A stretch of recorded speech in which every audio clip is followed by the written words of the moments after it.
Namaskar, warm welcome from Cyclonet.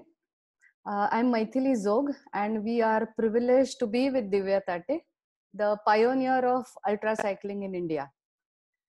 So, Divya is an architect by training, an outdoor enthusiast, a single mom and a homeschooler, an urban farmer. But what is more astonishing is Divya's journey as a cyclist for more than 25 years. So let's find it from her. And we are really privileged to have you, Divya. And you are a very, very popular figure in cycling community in India. So I should say that you are the pioneer of ultra cycling. Uh, just to mention some of your achievements very quickly, you are the first SR Super Randonneur woman, the only woman participant in Paris-Brest Paris in the year 2011. And I would say that you are the one who has been encouraging women participation in ultra cycling, taking tremendous efforts in organizing events and breves in India. So I'm really very curious to know that how come a passionate cyclist turned into an endurance cyclist. I know that you come from an era as a cyclist when people were not even thinking about cycling as a leisure, or they may not have thought about bike packing and having tours across India.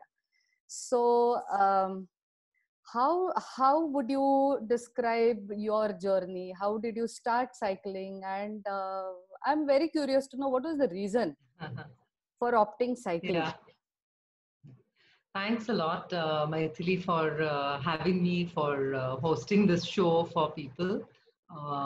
It's an honor to be over here and chat with you. And yeah, if I hope you're ready to spend a lot of time listening to me, because my story goes back for almost 3 decades now with like only cycling story. Yeah, Baki, my age is another thing. So yeah, I um, I started cycling in 1992. So that was when I shifted from Bombay to Pune, and within a few weeks actually. So I cycled. Of course, most of us cycled when we were children. We used to. It was more of a enjoyment as and a means of travel when we were kids. And for me, cycling has always had I think, some deep role in building my character. So, to the extent that when I learned how to cycle at the age of around, I must have been 8 or 9 years old when I first learned how to cycle. It's a bit late in the day, but and I struggled with it.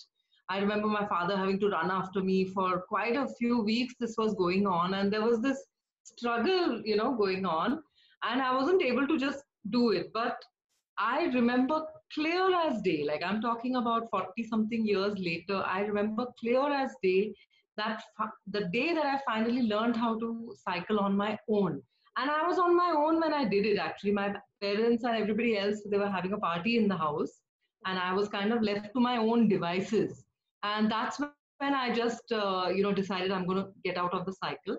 And at that age, I remember it was the sense of freedom and the sense of joy that I got from just cycling on my own was fantastic. After that, of course, there was a big break in my cycling. My parents moved to Bombay, and then my cycle was sold because they thought Bombay would not be a safe place for me to be cycling. And then it was only when I moved out of Bombay in my early 20s, I moved to Pune. Pune was a small, lovely, small town at that time. And where I stay, it was in Aund, now, which is not far from where I'm staying even now. But Baner Road and all were country roads. Yeah. So within the first couple of weeks as an adult, I was practicing as an architect at that time in Pune. I just got out and we bought ourselves from the market in Pune city. I bought myself a nice solid Lokhand bike. It was one of India's first geared bicycles that was taken out. It was called, which one was it? The first one was RockShox. Okay. Hercules RockShox. It had 6 gears, nothing, and only rear gears. Yeah. And So that was the one on which I started cycling in 1992, and it was quite a journey on that thing because those were solid. Those Yeah. bicycles were designed to you know you could do practically anything on them, but Yes. you needed to have some physical strength to be able to do it. Yeah. So yeah, that's how I started again in my adult life. So you must have gone through lots of adventurous activities. You must have. I have heard that you have explored almost the whole of India on that great bicycle. So, so something um, about your adventures that time. Yeah, yeah. So I think in the 90s, I used the cycle. So, when we talk about cycling, it's not really a very monolithic activity. Mhm. Cycling has many different layers to it. And you have everything from people cycling for leisure to a large chunk of people across the world who cycle to commute. Commute, Whether right? we're talking about the poor in this country who cycle because they have no choice, to software engineers who are also using their cycle to commute to work, which is a choice not from economic reasons but for Health environment reasons. reasons. Yes. So similarly, and then of course you have audax, you have sports, you have racing, you have mountain biking. So it's a huge plethora of things. Within that, when I started in the 90s, after the first few years in which I just rode for exercise and for joy, I used to just Mhm. use the cycle to go out in the countryside as long as I wanted, then I would come back. I wasn't doing enormous distances then. Um, but then from cycling for leisure, I also started to use the cycle to commute. And my engagement with cycling for environmental reasons, that process started with that. I used to cycle to, we had construction sites in different parts of the city, and I had some other work, whatever work I had to do, I was on my own, it was just like, why wouldn't I choose to cycle Yeah. rather than take a rickshaw or my car? Because then I got everything. So it was a very natural thing because this was not an external influence on me. It was just that I could cycle, I loved it. So it was a choice to use the cycle to commute. And then from that commuting, slowly it built up to then becoming more and more adventurous.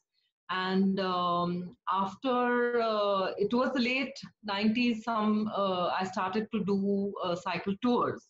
Oh, great. And one of yeah, I was by then, I the internet had just started. Yeah. In the late 90s, we had email then, and somebody sent me an article about this lady called Dervla Murphy. Oh, She's written a couple of books. I'll share the links with you later great. on cycling. And this is in the late 90s. I think by then she was already maybe in her 70s, Mhm. 60s or 70s. Somebody sent me articles about her cycling across the world, touring solo, Oh, and I was supremely inspired by that. So that's how I got into the idea of not just day trips but doing a tour. And I did small tours at the time. Over a span of about 7 8 years, I did tours. Like my first one was to, not far, I was in Maharashtra only. I went to Junnar. Then from Junnar we went down Malshej Ghat, Karjat, and then came back to Pune, and we were carrying, on the carrier, I had just tied my haversack and wow. toolkit, toolkit and things like that. Then I really enjoyed cycle touring a lot. It was the best way to see this country. I love India. I love the diversity of this country, especially when you go away from urban India. Cities. Correct. And, Correct. and cycling was the vehicle of choice to Mhm. explore this country. So I did a lot of similar things, and one of the other, you know, uh, really cool adventures that I did was to cycle along the coastline of Maharashtra. So I had Wow. just made up. It was great, and the coastline was something different back then. Mm. So I just made up my mind. I'm going to cycle from Pune to Goa, and I'm going to do it along the coastline. I want to just be on the seaside as much as I can. And for a couple of years, for a year or so, I tried to get company to join me. Nahi hua, so then finally I said, okay, I'm just going off on my own. And then at that trip I did That's really courageous. That's really courageous, I must say. And now I can see that passion for Goa. I can relate it. Why is Deccan Cliffhanger from Pune to Why Goa? Goa? Yes, amazing. Yeah, Because I cannot even imagine that. I believe it requires courage, because if you don't have company, yes, you're on your own. So that's really courageous. yeah, Great. So yeah, this has yeah, been your adventurous era, I must say.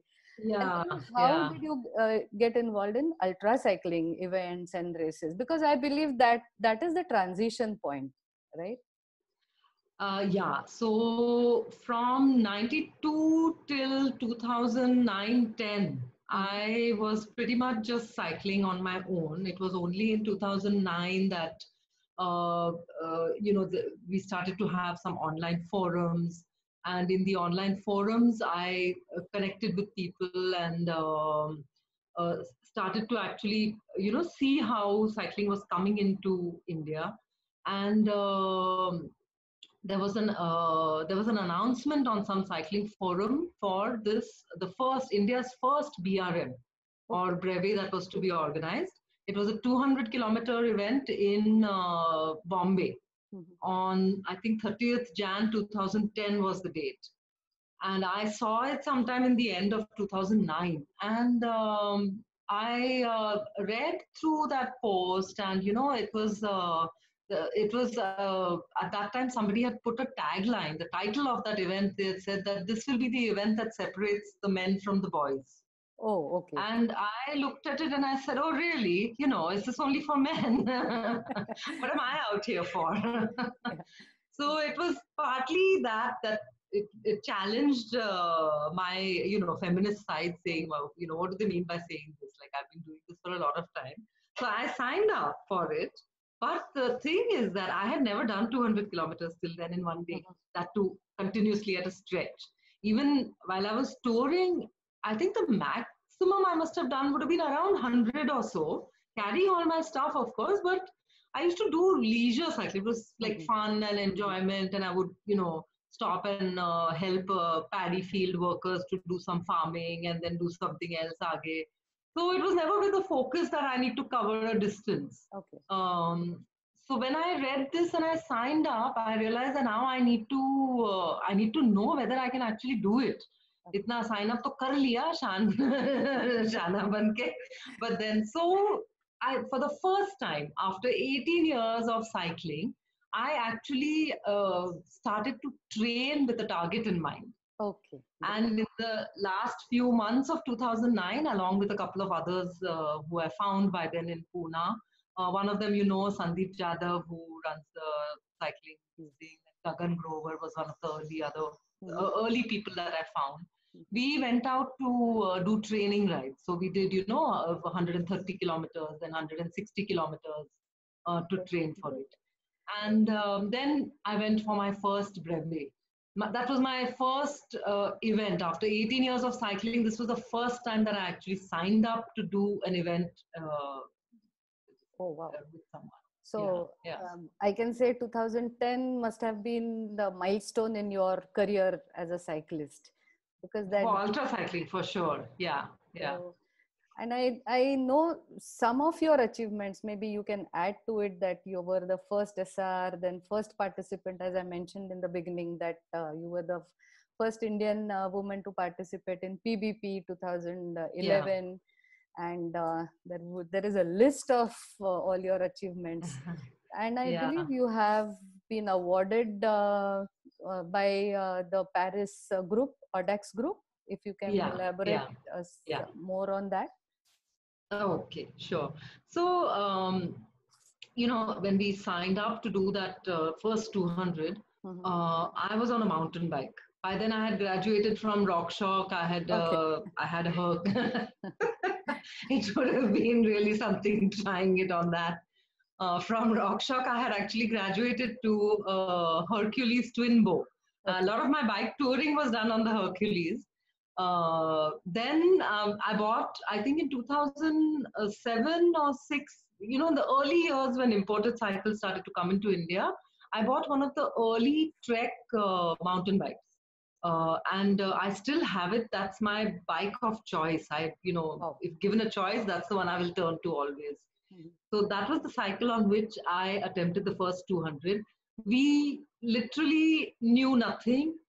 Like I said, this was the first event for me. It was also the first BRM in India. Racing scene also was very, very nascent, Um, so somehow I finished the 200 on that thing after, with that little training what we had done.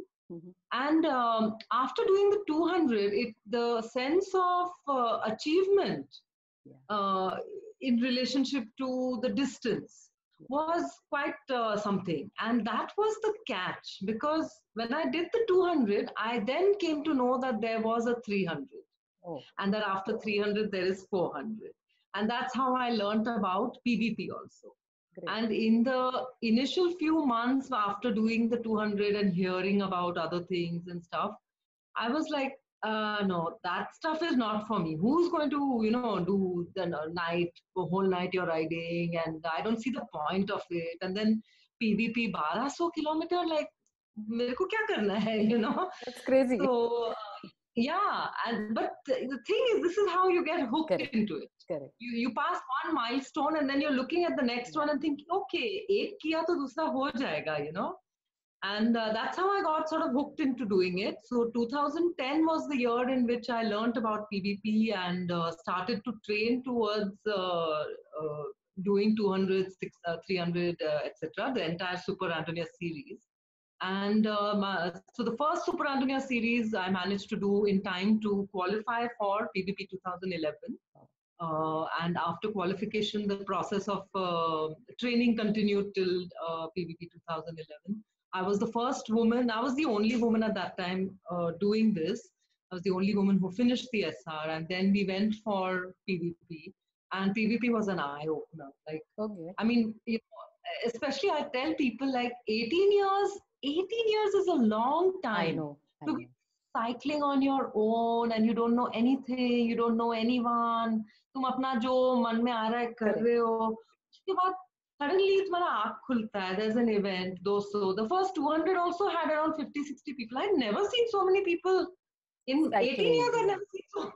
I think you have seen both these different worlds. And maybe you are the best person to comment on how do you see the difference between cycling in 90s, because that was a leisure and going along countryside, and then there is another different world of racing and so many people getting into endurance cycling. So how do you see the difference between 90s and the remaining part till date? Yeah. So I would really say that the biggest difference in cycling in the 90s and now is essentially in the what I call the ecosystem of cycling. So going to PVP in 2011 started my engagement with the international world of cycling. I got to see it for the first time. I had cycled in France before that as a tourist. In 2004, I'd done another solo tour in France. But engaging with cycling as a sport and on this international platform, that was a complete game changer in a way, because for me, it was the contrast that I saw between what we had or the lack thereof in India and what was happening in Europe in terms of cycling as a sport or as a long distance sport is what my engagement was. It was a huge contrast. And then looking back at India, like I said, when we did those first few BRMs also, most of us were on mountain bikes. Road bike culture was not even there in India. So what I saw was a huge difference in the evolution of these ecosystems. So when we talk about, what was the difference between the ecosystem here and the ecosystem there, was that in India, we were just starting to do things, and everything from equipment to our training, our understanding, nutrition, and of course, the base of cyclists itself. These were the things that were not there in India at that time. Mm-hmm. Whereas when I would go to Europe and later when I went to US also, I could see how a healthy ecosystem, if you think of the ecosystem in nature, how an ecosystem works. Absolutely. What you Yes. see is a diversity of plants, of a diversity of insects and animals who are kind of living symbiotically with each other. That was what I found was different between us over here in India and there. And that is the ecosystem which has been slowly changing. So in the 90s, I would call that ecosystem a barren desert landscape in which there's hardly anything. There's a few, one person here, one person there cycling, and they don't even know each other. And then you have a interconnected ecosystem, what you see today. And in the last 10 years, what has grown, where you have an ecosystem that is supporting each other. People, equipment, knowledge base, and peripheral things also, which are supporting each other to improve, to improve in your ultra cycling journey here. I think internet played a great role. Technology is really very handy, and now internet has connected us. So we are so closely knit community now. So I think it's really wonderful to know. You must be really feeling very nice to see the change, how it was in early 90s and how things are now. So now talking about your, I think I would describe you as you are your role as a pioneer in organizing ultra cycling activities in India, because I think that started with your involvement on international platform. So if you could tell us about how did you get involved in international cycling? And I have seen that you have participated in various capacities. That is also really very interesting. So group organizing. So so like I said, the first PBP 2011 was a big eye opener for me. And the eye opening thing about PBP 2011 was seeing, there were like around 5,500 people from around 40 or 50 countries, and it was nothing like what I've seen ever before.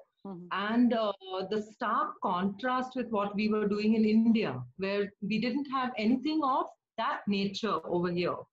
So that was the huge draw for me. That was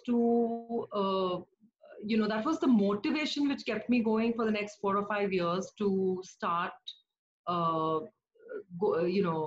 involving myself in the activity of event organization and going back to the US. So what happened after PBP 2011 was I was introduced to a racer who was going to participate in RAM the next year, in 2012, Race Across America. And after PBP, I thought 1,200 kilometers is a lot. Okay, but bahut ho gaya.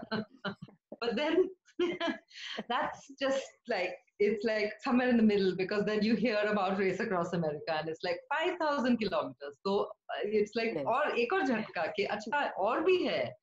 And so that was my introduction into even longer distances and to the bigger world of ultra cycling that is out there.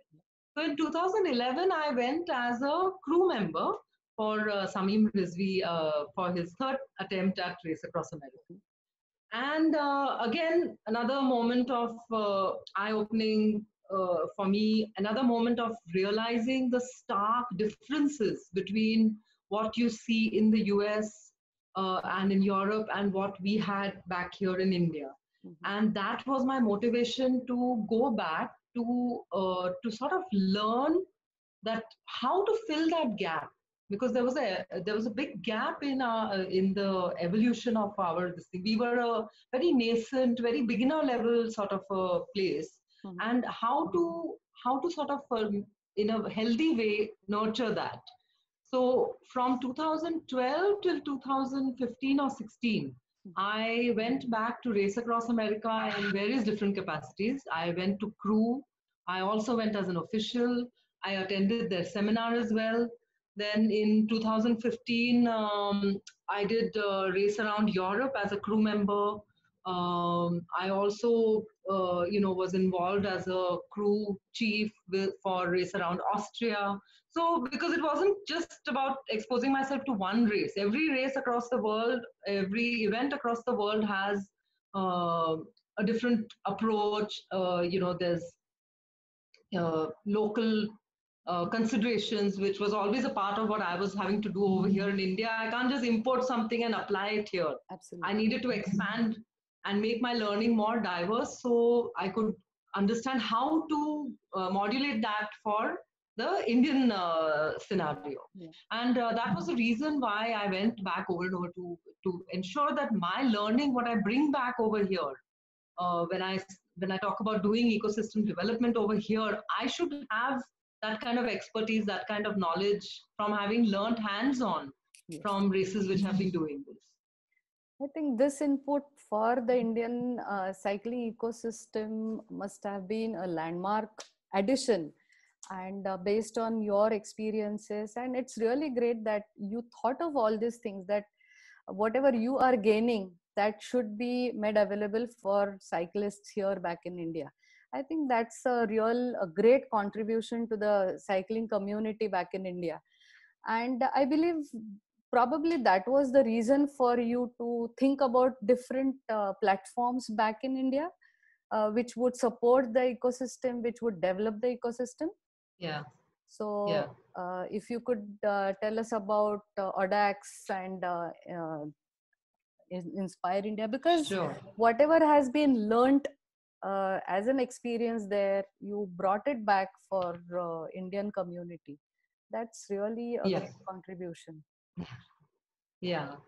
So I started to organize brevets in India without any of this exposure actually. In soon after that first 200 BRM, within a few months, I organized India's first 400-kilometer brevet in Pune, and then India's first 600-kilometer brevet also. So there, I just had to call upon my own learning, and skills and improve them. Then after going for PVP and RAM, what I felt was that we needed to, these were fabulous old historic events which are taking place in France and USA. Of course, like PVP is 120 something years old. RAM is more than 30 or 40 years old. And so what I wanted really to be able to do was for India to also be host uh, to events like this, to invite the world to come and do it. But first thing was for us to create that within India for Indians itself. We had to learn how to be a part of this, be a part of the community, learn how to cycle. So all the event organization that I learned, I started applying. The journey for event organization started with me establishing Audax India Randonneurs, which I think is a very well-known platform today in India for long distance, for brevets. We have 80 clubs across the country now. We started from just 3 in 2011. Actually, only 2 operating clubs at that time who were organizing events, and then now it's grown to 80. So that was, that one, Audax India has really been a large part of developing the ecosystem in this country, because it's not just about organizing the brevets. I also conduct a lot of seminars for all the clubs on how to conduct events. But as the events grow with their popularity, a large rider base is created. And that rider base it's an organic thing where they are connected with each other and helping each other to grow through their journeys in Audax India. Similarly, in 2012, after I was exposed to Race Across America, I realized that, for example, the rider who I had gone with, Samim, was unable to finish Ram solo Mhm. on his third attempt. Oh, And in fact, the first, the thing was that we needed to create those events in India so that people could challenge themselves, and a personal evolution of sports people needed to take place in India. yeah. It's not enough to just go there and do it. Like all of us, whether it is PBP or RAM, we need to evolve from being, very mediocre sports people to being able to do international sports. Yeah. So for PBP and ODAX was growing in a good way. For Race Across America, the challenge was much bigger, tougher. And after in 2013, I went back and did the seminar there, which is when I realized that we have to start creating ultra cycling RAM qualifiers races in India, which will provide a platform for racers in India to challenge themselves, to pit themselves, and then only be able to go back and do RAM. So 2014 was when I started Inspire India, and the first RAM qualifier race, the Deccan Cliffhanger, which is also a well-known entity now, was started then. It's been 7 editions of that race has been conducted, and It's become very all the RAM popular. solos. Yeah, it's become very popular. Yeah, yeah. All the RAM solo finishers are Deccan Cliffhanger solo finishers. Most of the team participants who have done team at RAM also are have done Deccan Cliffhanger. So Deccan Cliffhanger is really your Yeah. portal. Yes, I know many of them. They look forward for DC in November, and I have If seen. I can, if I may turn around and ask you a question, Yes, sure. Maithili, about your engagement with Deccan Cliffhanger. Okay. So I wouldn't take more than a You weren't minute. expecting that. Yes. So that was really a motivator for me. Like I said, my journey from absolutely no cycling other than whatever I did in my school days. And the Yeah, first thing which I got introduced to was DC. And within a yeah, span of 4 years, just being a crew to a participant in a team of two for 2 times, and yeah, completing it in given time frame. So DC has always been very close to my heart. Thanks to you. yeah. That's Thank great. you, And I thank you. believe Inspire Yeah, India is also coming up with ultra races. There are two more, and I'm sure people would like to know more about all these races. And I can see this journey of Inspire India from 2014 to 2019, and it has given excellent platform for all ultra cyclists. I know for sure. yeah, Now, yeah. coming to Thank you. your most important role, I must say that you are a role model for women, because I can say that because I have seen many getting motivation from you, and recently you have been into this particular women, ODEX women group. Yeah, If you yeah. can tell us more about this particular group, why do you think women should be on saddle? What is your Ah, take on yeah. it? So, you know, I, one theme has always been there for central to my cycling journey, Mhm. and that has been the sense of emancipation, freedom, the sense of self-worth that comes to me from cycling. And given the kind of the scenario that we're seeing in the world today, I mean, it's been centuries now of women facing patriarchy, oppression, repression, socially, economically, and all of these. And I really think that the cycle is a vehicle of breaking through those, of having paradigm shifts in how we think about ourselves, how we think about ourselves as a part of this natural world. And I really think that it's time that women are coming into themselves to sort of take leadership roles which would really be more sustainable for this whole world if more women were to be involved in decision making. And so I really do want to see more women taking up this cycling, just to be able to become more to become stronger in their head and to become freer and able to do a lot more for the next generation of women, for example. So recently one of my latest creative ventures, I should I call it, was to create a Audax Women's Club, Audax India Women's Club. And I think that's one of the first clubs of its kind in the world, which is a Audax only, women's only Audax club. And the idea of this club, the tagline of this club is that is 50-50 by 2030. Wow. So the idea being, that's the idea being that, okay, 10 years, let's have 50% representation in cycling, in long distance cycling, and everywhere in the world, in everything that we do, So we had our first event. Yeah. So yeah, it would be really good to see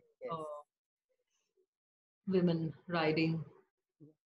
And I know some of them are really, they are real motivation for women. And typically for those who have crossed 45 years of their age, and that is the time when women start thinking that they are not worth anything and they need motivation.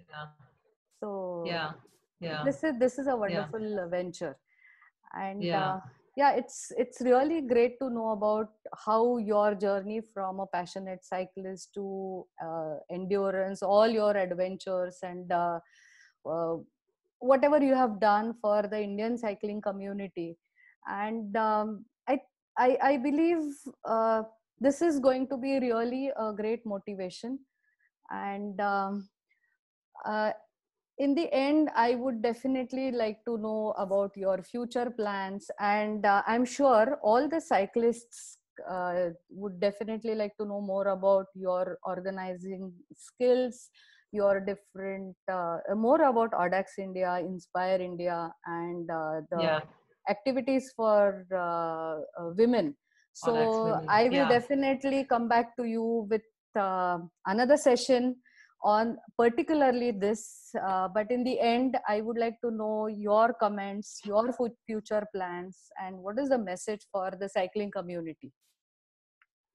So I think I'd just like to recap by saying that, for me as a cyclist from 92 onwards, what I'm seeing, it's been almost 30 years of my engagement with cycling.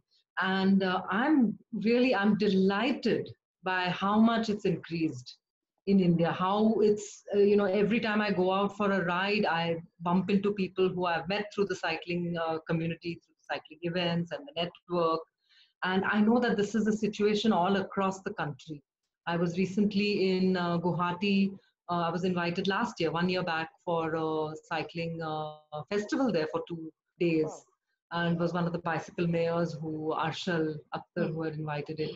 And I see cycling bicycle mayors being appointed across the country, and they are doing so much at policy level. So I really feel that cycling has come to stay. It has made huge progression in India, and I'm really happy to see that. And every single person who's out there cycling 5 kilometers or 500 kilometers, just remember that it's you're creating a ripple in a pond which is affecting so many people around you, which was one of the reasons why I wanted to ask your engagement with DC. It's like, absolutely, I didn't have to connect with you and invite you personally. I just did what I had to do, with respect to the ecosystem, and things just bloom and things just grow on their own. It's a cascade. Now I know many coming to us asking about our experience. So whatever guidance we can give them, we definitely offer them a guidance. And the main thing is to motivate people. It's lovely to watch it grow. Yeah. So I tell that if I can do it, everybody can do it. So it's as simple as that. So thank you so much. Thank you so much, Divya. And we'll connect again to know more about in Audax India, Inspire India, and Audax Women Club. Thank you. Okay. Thank you, Maithili. Very nice to chat with you.